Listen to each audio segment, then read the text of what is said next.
ಶ್ರೀರಂಗಪಟ್ಟಣದ death place ಬಳಿಯಲ್ಲಿ Muslim ಬಾಂಧವರಿಂದ Congress ಶಾಸಕ ರಮೇಶ್ ಬಾಬು ಹುಟ್ಟುಹಬ್ಬವನ್ನು ಆಚರಣೆ ಮಾಡಿದರು. ಮುಸ್ಲಿಂ ಬಾಂಧವರು ಪ್ರಾರ್ಥನೆ ಮಾಡಿ ಸಿಹಿಯನ್ನ ವಿತರಿಸಿ ಶಾಸಕರಾದ ರಮೇಶ್ ಬಾಬು ಅವರ ಹುಟ್ಟುಹಬ್ಬಕ್ಕೆ ಶುಭಾಶಯ ಹಾರೈಸಿದರು. ಇದೇ ವೇಳೆ ಶಾಸಕರಾದ ರಮೇಶ್ ಬಾಬು ಅವರಿಗೆ ಮಂತ್ರಿ ಸ್ಥಾನ ಕೊಡುವಂತೆ ಸಿಎಂ, ಡಿಸಿಎಂ ಹಾಗೂ ಜಮೀರ್ ಅಹಮದ್ ಅವರಿಗೆ ಶಾಸಕ ರಮೇಶ್ ಬಾಬು ಅವರಿಗೆ ಸಚಿವ ಸ್ಥಾನ ನೀಡುವಂತೆ ಆಗ್ರಹಿಸಿದ್ದಾರೆ.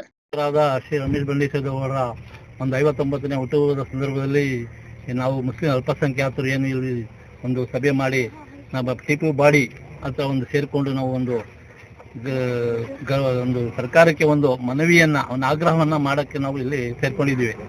ಏನಪ್ಪಾ ಅಂದ್ರೆ ನಮ್ಮ ಶ್ರೀರಂಗಪಟ್ಟಣ ಶಾಸಕರು ಸುಮಾರು ಅವರ ತಂದೆ ತಾಯಿ ಅವರ ಕುಟುಂಬ ಮತ್ತೆ ಇವರು ಕೂಡ 3 ಸಾರಿ ಶಾಸಕರಾದ್ರು. ಇವತ್ತು ಒಳ್ಳೆ ಅವರಿಗೆ ಎಕ್ಸ್ಪೀರಿಯನ್ಸ್ ಇದೆ. ಆದ್ರಿಂದ ಬಡವರ ಮತ್ತು ಜನಸೇವೆಗಾಗಿ ಅವರು ಹಾತೊರೆಯುತ್ತಿದ್ದಾರೆ. ಅಂಥವರಿಗೆ ನಾವು ಒಂದು ಮಂತ್ರಿ ಸ್ಥಾನ ಕೊಟ್ಟರೆ ಇನ್ನು ನಮ್ಮ ಶ್ರೀರಂಗಪಟ್ಟಣದ ಹೆಚ್ಚು ಬೆಳವಣಿಗೆ ಆಗ್ಬೋದು ಅಂತ ನಾವು ಭಾವಿಸ್ತೀವಿ. ಆದ್ರೆ ಎಲ್ಲರಿಗೂ ಎಲ್ಲಾ ಜಾತಿಯವರಿಗೂ ಸಮಾನವಾಗಿ ತೆಗೆದುಕೊಂಡು ಹೋಗ್ತಾ ಇರೋದ್ರಿಂದ ಈ ಒಂದು ಸಂಪುಟದಲ್ಲಿ ಅವರಿಗೆ ಒಂದು ಸ್ಥಾನಮಾನ ಕೊಟ್ಟು ಅವರ ಒಂದು ರಾಜ್ಯ ಸಚಿವನ ಇಲ್ಲ ಕೇಂದ್ರ ಸಚಿವನ ಮಾಡಿ ಒಂದು ಒಳ್ಳೆ ಮಂತ್ರಿ ಸ್ಥಾನವನ್ನು ಕೊಡಬೇಕು ಅಂತ ನಾವು ಆಗ್ರಹಿಸ್ತೀವಿ. ಸಿದ್ದರಾಮಯ್ಯ ಮುಖ್ಯಮಂತ್ರಿಗಳು ಸಿದ್ದರಾಮಯ್ಯ ಅವರು ಮತ್ತು ಡಿ.ಕೆ. ಶಿವಕುಮಾರ್ ಅವರಿಗೂ ನಾವು ಆಗ್ರಹಿಸ್ತೇವೆ.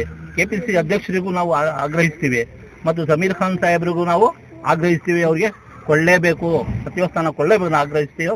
ಅದರಿಂದ ಈ ಒಕ್ಕೂಟವನ್ನು ಸೇರಿ ಇಲ್ಲಿ ಇವತ್ತು ನಾವು ಸಭೆ ಮಾಡಿ ನಾವು ಒಂದು ಮನವಿಯನ್ನ ಸಲ್ಲಿಸ್ತಾ ಇದ್ದೀವಿ. ನ್ಯೂಸ್ ಅಲರ್ಟ್ ನಿಮ್ಮಿಂದ ನಿಮಗಾಗಿ.